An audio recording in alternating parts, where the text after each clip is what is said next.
जम्मू काश्मीरच्या हल्ल्यामध्ये शहीद झालेल्या सैनिकांना आपण सर्वांनी भावपूर्ण श्रद्धांजली अर्पित केली आहे.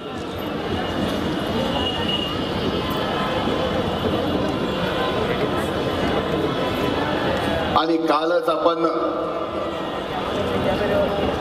युगपुरुष छत्रपती शिवाजी महाराजांची जयंती पण साजरी केली. आपल्यापैकी प्रत्येकाला छत्रपती शिवाजी महाराजांचा इतिहास माहिती आहे. पण जम्मू काश्मीरचा हल्ला झाल्यानंतर या देशाचे 48 सैनिक शहीद झाल्यानंतर काही दिवसानंतर ज्यावेळेस आपण शिवजयंती साजरी करतो तर छत्रपती शिवाजी महाराजांचा इतिहास आठवल्याशिवाय राहत नाही.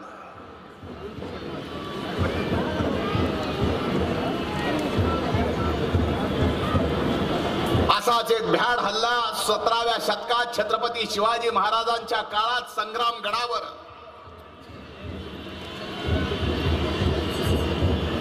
शाहिस्तेखानाने स्वराजाचे मावळे मारले.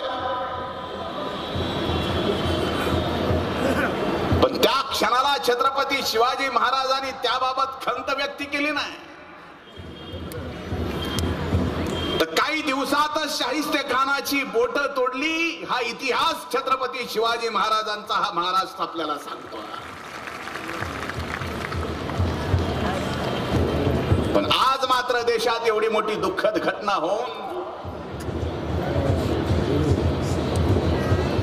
एका गोष्टीचा महाराष्ट्राचा नागरिक म्हणून वाईट वाटतं की त्या 48 सैनिकांपैकी महाराष्ट्रातले 2 सैनिक ज्या क्षणाला त्यांचा अंत्यविधी चालू होता त्या क्षणाला या देशाचे प्रधानमंत्री याच महाराष्ट्रात त्या अंत्यविधीपासून काही अंतरावर होती. त्यांच्या सोबत राज्याचे मुख्यमंत्री सुद्धा होते. पण साधं कुटुंबाला सुद्धा भेटावं वाटलं नाही. हे दुर्दैव आज संबंध देश पाहतो.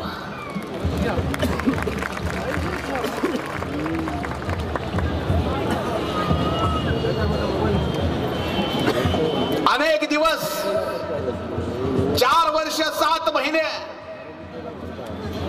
आपण टीव्हीवर केंद्र सरकारची एक जाहिरात पाहिली. मीही पाहिली. मला जाहिरात तर पूर्ण आठवत नाही पण त्या जाहिरातीचे शेवटचे 2 ओळी आठवतात. देश बदल रहा है. मी 11 डिसेंबर नंतर एका दिवशी पूर्ण दिवसभर टीव्हीवर होतो की पुन्हा केंद्र सरकार ही जाहिरात दाखवतंय का नाही दाखवत. मला एकदा सुद्धा देश बदल रहा है याच जाहिरात पाहायला मिळाली नाही. कारण 11 डिसेंबरला खऱ्या अर्थानं देश बदलला होता. भाजपकडून राजस्थान गेलं होतं, छत्तीसगड गेलं होतं, मध्य प्रदेश गेलं होतं, तेलंगणा गेलं होतं, मिझोराम गेलं होतं. आणि खऱ्या अर्थानं देश बदलतोय हे चित्र आपल्या सगळ्यांच्या समोर आलं होतं. आज या महाआघाडीच्या नांदेड येथील गुरु गोविंद सिंगाच्या पदस्पर्शाने पावन झालेल्या या नगरीत ज्यावेळेस महाआघाडीची ही प्रचाराची पहिली सभा होत्या आपल्या सर्वांच्या समोर एक विश्वास व्यक्त करावा असा वाटतो की येणाऱ्या काळात दिल्लीचं तख्त तर बदलणारच आहे पण महाराष्ट्राचं तख्त सुद्धा 2019च्या निवडणुकीत बदलल्याशिवाय राहणार नाही. मला आजही 2014ची नरेंद्रभाई मोदीची भाषण आठवतात. एक व्यक्ती देशाच्या 125 कोटी जनतेला स्वप्न दाखवत होता. स्वप्न होता अच्छे दिनचं. आता कोणी अच्छे दिन जर म्हणलं तर एक एक तर माणूस हसतो नाही तर शिवी देतो. एवढी चेष्टा झाली की तुम्ही आम्ही चेष्टा केलेली सोडून द्या. पण नरेंद्रभाई मोदीच्या मांडीला मांडी लावून बसणारे या महाराष्ट्रातले भारतीय जनता पार्टीचे एक दिग्गज नेते ज्यांचं नाव नितीन गडकरी 4 महिन्यापूर्वी एका हिंदी न्यूज चॅनलला मुलाखत द्यायला गेले. वार्ताहरांनी प्रश्न विचारले, नितीन गडकरींनी उत्तर दिलं.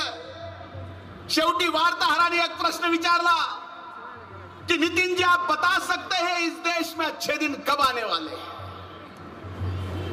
नितिन जी ने उत्तर दिलं. ते म्हणले ये अच्छे दिन विच्छे दिन कुछ नहीं होते, उसको महसूस करना होता है. आज आपल्याला महसूस झालेत का अच्छे दिन, हे सुद्धा या सभेच्या माध्यमातून विचारण्याची गरज वाटते. अच्छे दिनच्या नावावर फसवलं. मैं विदेश जाऊंगा, काला धन लाऊंगा और इस देश के हर नागरिक के खाते में 15 लाख जमा कराऊंगा. आहे इथं एखादा खातेदार ज्याच्या खात्यावर 15 लाख जमा झाले. 15 लाख तर सोडा, 15 पैसे सुद्धा नाही. काल परवा केंद्रीय बजेट झालं. त्या बजेट मध्ये नरेंद्रभाई मोदींनी सांगितलं आता आम्ही शेतकऱ्याला वर्षाला 6,000 रुपये 4 महिन्याला 2,000च्या हिशोबाने देणार. आमची परिवर्तन यात्रा चालू होती. मी पश्चिम महाराष्ट्रात एका सभेत होतो. मला अमरावती जिल्ह्यातील परतवाडी तालुक्यातल्या एका शेतकऱ्याचा फोन आला आणि त्यांनी मला सांगितलं, बोलले भाऊ काही करा त्या मोदीला सांगा. म्हणलं अरे मी कसं सांगू. ते म्हणले कसंही सांगा. अरे म्हणलं सांगायचं काय. ते म्हणला 2014 मध्ये दिलेले 15 लाख खर्च करायचे कसे, हा प्रश्न माझ्या समोर आहे. आणि पुन्हा आता हे 6,000 देणार आहेत म्हणा, ते कसे खर्च करू का सीए नेमू मला हेच कळणार. आता यांच्या फसव्या घोषणेला सामान्यातला सामान्य शेतकरी सुद्धा बोलणार. पण एवढ्यावर सुद्धा भाजप आणि सेनेचे लोक दम काढणार नाही. पुन्हा येतील, पुन्हा खोटे स्वप्न दाखवतील, पुन्हा म्हणतील मोदी 15 लाख देणार आहेत, पुन्हा म्हणतील खात्यावर 6-10 हजार येणार आहेत. जर असं कुणी प्रचार करायला तुमच्याकडे आलं तर माझ्या वतीनं आपल्याला एवढंच सांगणं, असा जर कोण भाजपचा आणि सेनेचा नेता जनतेला फसवायला आला तर त्याला एवढंच म्हणा की मोदी 15 लाख देईल त्यावेळेस देईल, खात्यावर आमच्या 6,000 येतील त्यावेळेस येतील. तू तोपर्यंत 4-5 लाख रुपये उसने दे, पुढचं पुढं बघू. अरे त्याच काळात भारतीय जनता पार्टी शिवसेनेने मिळून महागाईच्या विरोधात एक जाहिरात काढली. जाहिरात होती, बहुत हो गई महंगाई की मार, अब की बार मोदी सरकार.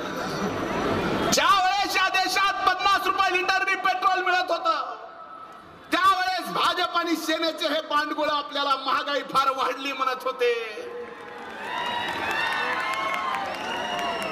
ज्यावेळेस या देशात 60 रुपये किलोनी डाळ मिळत होती त्यावेळेस आपल्या समोर बहुत हो गई महंगाई म्हणत होते.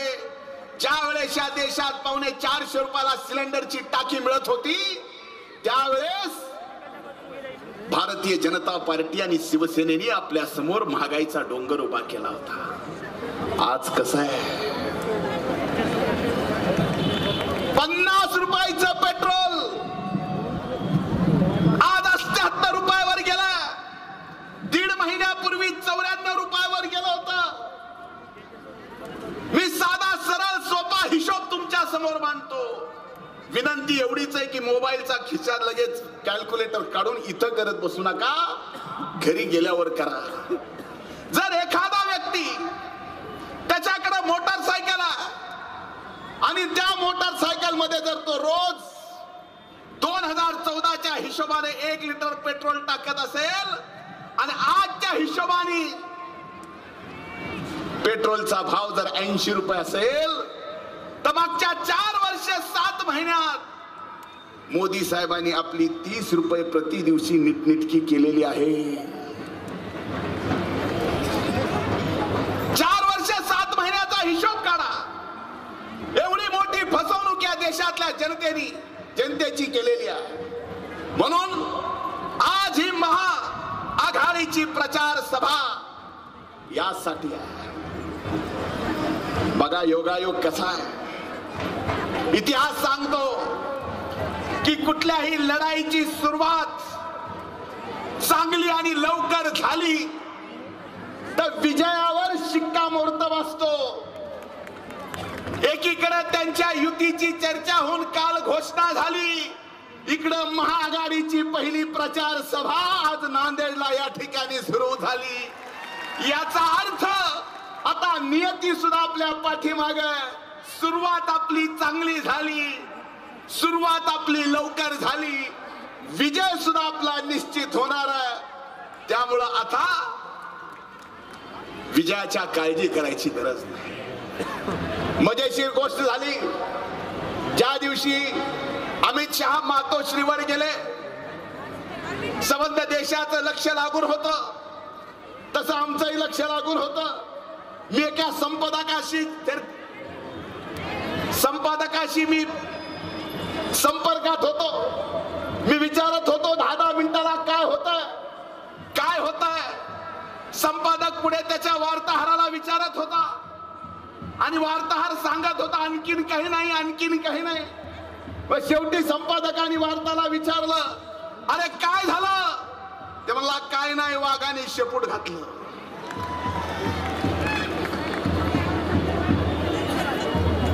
हिंदू हृदय सम्राट बाळासाहेब ठाकरे यांची ही शिवसेना पुन्हा लाचार झाली आणि हे भाजप आणि सेनेचं भांडण, जे नाटक आणि नौटंकी होती ती महाराष्ट्राच्या जनतेच्या समोर आली. हे गेली 4 वर्ष झालं महाराष्ट्राच्या जनतेत काँग्रेस, राष्ट्रवादी काँग्रेस, सर्व विरोधी पक्ष एकत्रित सांगत होता. म्हणून आजच्या या प्रचार सभेच्या निमित्तानं आज नांदेड सारख्या या पुण्यनगरीमध्ये ही प्रचाराची सुरुवात होतीये. महाआघाडीचे सर्व मान्यवर नेते इथं आहेत. अपेक्षा एवढीच आहे की या महाआघाडीला आपण महाआशीर्वाद द्यावा आणि येणाऱ्या निवडणुकीत यश द्यावं, हीच कळकळीची विनंती करतो. इथंच थांबतो. धन्यवाद. जय हिंद, जय महाराष्ट्र.